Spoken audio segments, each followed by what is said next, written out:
ജന്മകൽപ്പനയുടെ നാളത്തെ എപ്പിസോഡിന്റെ പ്രൊമോ റിവ്യൂയിലേക്ക് എല്ലാവർക്കും സ്വാഗതം.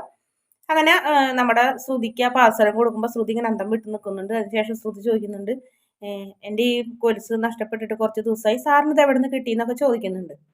ആ സമയത്ത് അശ്വിൻ പറയുന്നുണ്ട്, ഇത് നിനക്ക് എത്രയ്ക്കും വിലപ്പെട്ടതാണെന്ന് എനിക്ക് മനസ്സിലായത് കൊണ്ടാണ് ഞാനത് നഷ്ടപ്പെട്ടോടത്തുനിന്ന് എടുത്തു വെച്ചത് കിട്ടിയെന്നൊക്കെ പറഞ്ഞ് അശ്വിനും അങ്ങനെ പറയുന്നുണ്ട്.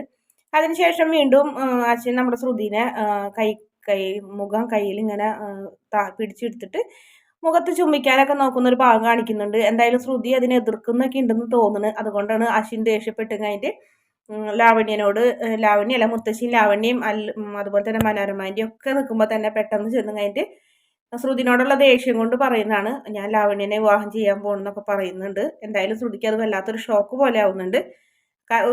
കുറച്ച് മുമ്പ് പോലും മുറിയിൽ സംഭവിച്ച കാര്യങ്ങളൊക്കെ അശ്വിൻ മറന്ന പോലെ ഇനി ലാവണ്യനെ വിവാഹം കഴിക്കാൻ സമ്മതമാണെന്ന് മുത്തശ്ശിയോടും ചേച്ചിയോടൊക്കെ വന്ന് അറിയിക്കുന്നുണ്ട്. അത് കേട്ട് ശ്രുതി ഇങ്ങനെ ഞെട്ടി നിൽക്കുന്നതാണ് പ്രൊമോയിൽ കാണിച്ചിട്ടുള്ളത്. വീഡിയോ ഇഷ്ടപ്പെടുകയാണെങ്കിൽ ചാനൽ ഒന്ന് സബ്സ്ക്രൈബ് ചെയ്ത് സപ്പോർട്ട് ചെയ്യണേ.